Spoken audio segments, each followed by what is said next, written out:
Oh my goodness, I can't tell you how many people I spoke to last year who were like, oh, I wanted to learn how to sew. And I'm like, oh, how's that going? They're like, yeah, I bought a sewing machine. It's sitting in a blah, blah, blah somewhere. It is the second week of 2025. Have you set your sewing goals? If you don't know what I'm talking about, then this video is for you. If you know what I'm talking about and you haven't set your goals, this video is for you. If you know what I'm talking about and you have set your goals, this video is still for you because there's still one or two things that you can learn from this on how to set better goals so you can actually achieve your sewing goals or your creative goals in 2025. If you're a working professional, you work full-time like me, and you're struggling to make time for your creative hobbies like sewing, then you need to watch this video.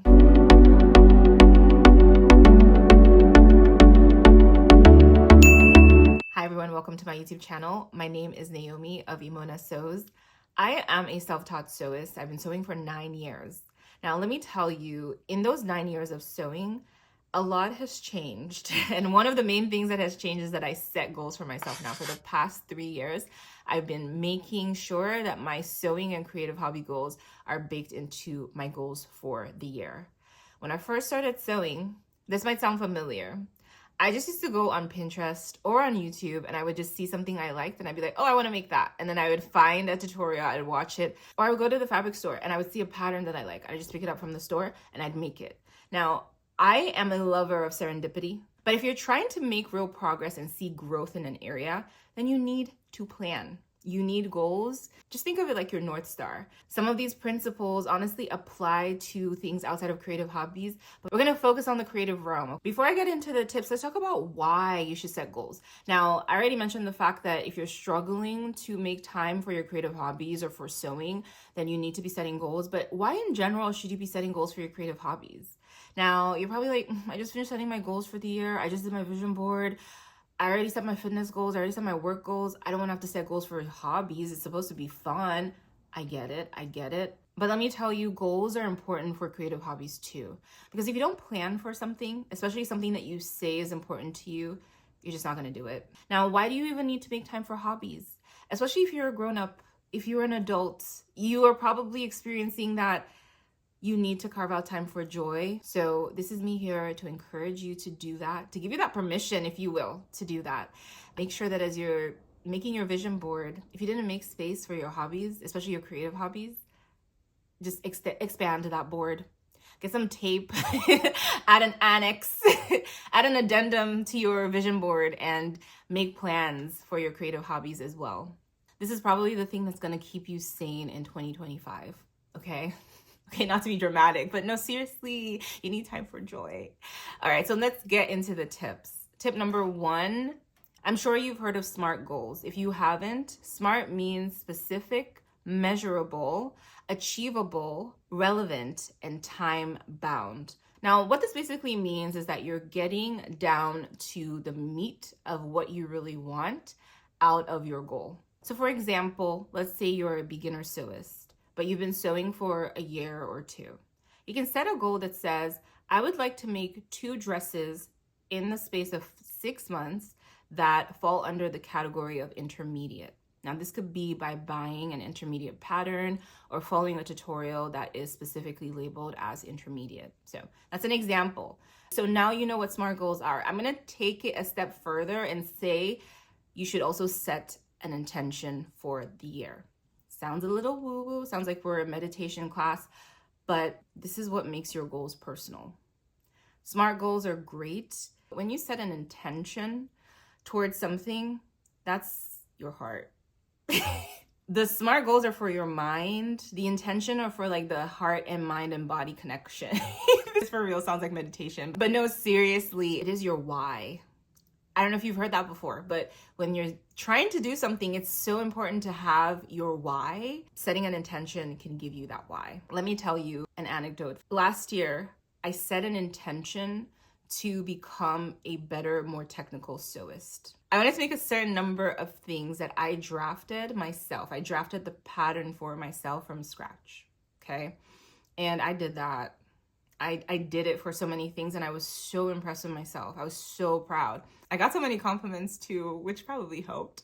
But it really boosted my confidence and my self-esteem. When people were like, oh, you're so good at this. In the past, I really used to question. I would have sort of like a, cringe reaction when people would compliment me.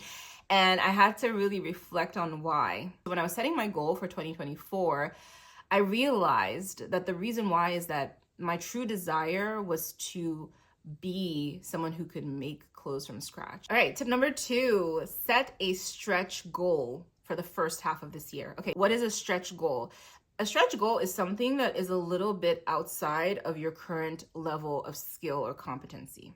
Stretch goals are important for really giving you that push, giving you an extra challenge. This is how you get to that next level. If you're completely new and you're like amateur, you're setting a goal towards being a beginner. If you're a beginner, you're setting a goal towards being intermediate and on and on. Don't set multiple, set one stretch goal for the first half of this year. It's almost like taking a placement test. Every so often you want to know, oh, have I gotten to this level? Or do I need to bake a little bit more? Why did I say the first half of this year? Because if you get it done in the first half of the year, then you can set another one. And that second goal can be like proof to yourself that, ooh, we're about to advance to the new level. If you don't hit it, then it gives you another 6 months to get it, okay? So that's why I say set the stretch goal for the first half of the year. Number 3, a little bit at a time is better than a whole lot only once or twice. This is basically just saying that consistency and little bits of progress are better than, ooh, I haven't sewn in 6 months. I'm gonna just like spend an entire week like locked up in my room trying to sew like 1,000 things, you know? That will lead you to burnout, okay? You're waiting for breakfast to get done. You pick out the thing you're gonna make. The next day, you're waiting for breakfast to get done. You print out your patterns. So it doesn't have to be this whole big thing where you dedicated 2 hours of your day towards a sewing project or towards a creative project. You can do a little bit at a time and you will get so much further. Number 4, track your progress and do it digitally. Okay, I know some people love journals, like handwritten journals. That is great. If that is your vibe, go for it. But I really recommend that you track your creative progress digitally.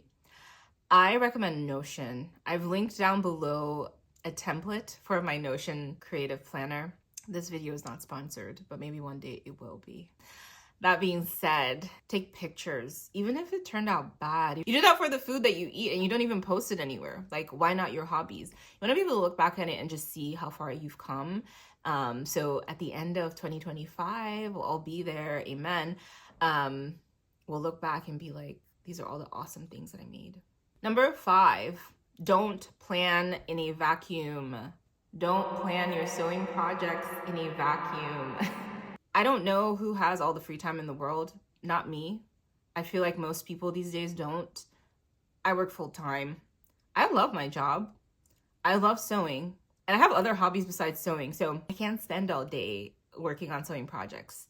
Just make sure that you are considering every aspect of your life. You have so many different responsibilities pulling you at every point. How do you prioritize so that you don't disappoint yourself? Don't plan for your creative hobbies or for sewing in a vacuum.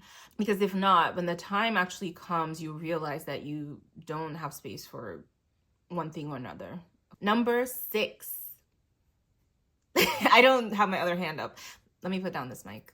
Number 6, don't be all or nothing, okay? So much of life is on a spectrum, and you really have to think of things that way. Don't feel like you're either making a dress today or you're not. You ended up only having time to make a tote bag. That's fine. Like, just don't be so hard on yourself expecting perfectionism that you don't enjoy the entire process, right? So speaking of perfectionism, if you make something and it's not exactly how you pictured it or you made a mistake, don't be all or nothing. Don't rule that as a failure. You went through a whole process. You spent so much time in the process of making that thing. That counts for creativity. Be happy with the outcome. Number 7, the last one, have fun. Literally the whole point of you having a creative hobby, unless this is a full-time business, and even then, is for you to have some fun. Bring back some moments of just like play into your life. Bring back moments of you just being able to get lost in something that isn't being done for a specific purpose other than to just fill your soul, make you happy, make other people happy if you're like gifting them with things, you know? So just have fun with it. I'm saying that because there's some days where you're going to have a project that's pissing you the heck off.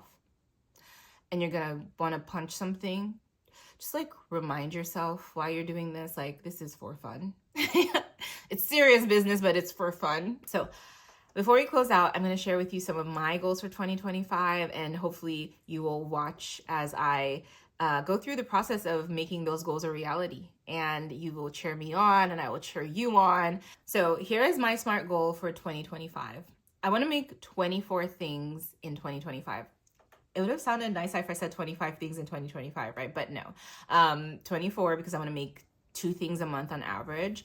And 10 of those things have to be for other people. And 5 of those things have to be things that surprise me. Like when I make it, I'm like, wow, oof, you did that and it looks good. My intention for 2025 for sewing, I want to be more generous. I want to be more generous with my sewing, with the things that I make for other people, with sharing my sewing knowledge, with helping other people see how this can be a thing for them as well. Part of the goal with having this channel is to just share that organically with people and make people feel like this is a reality for them. Thank you so much for watching this video. I hope this really helps you out. Don't forget to check out the description box below for some helpful things for planning your sewing goals for 2025. Before you go, share with me one goal that you've set for yourself for your creative hobby. Share that in the comments below. If you enjoyed this video, please like, and don't forget to subscribe to my channel. I'm a newbie, but only in this space. I'm not a newbie in sewing, but I'm a newbie on YouTube, so support your girl. Otherwise, I will see you in my next video. Until next time, bye y'all.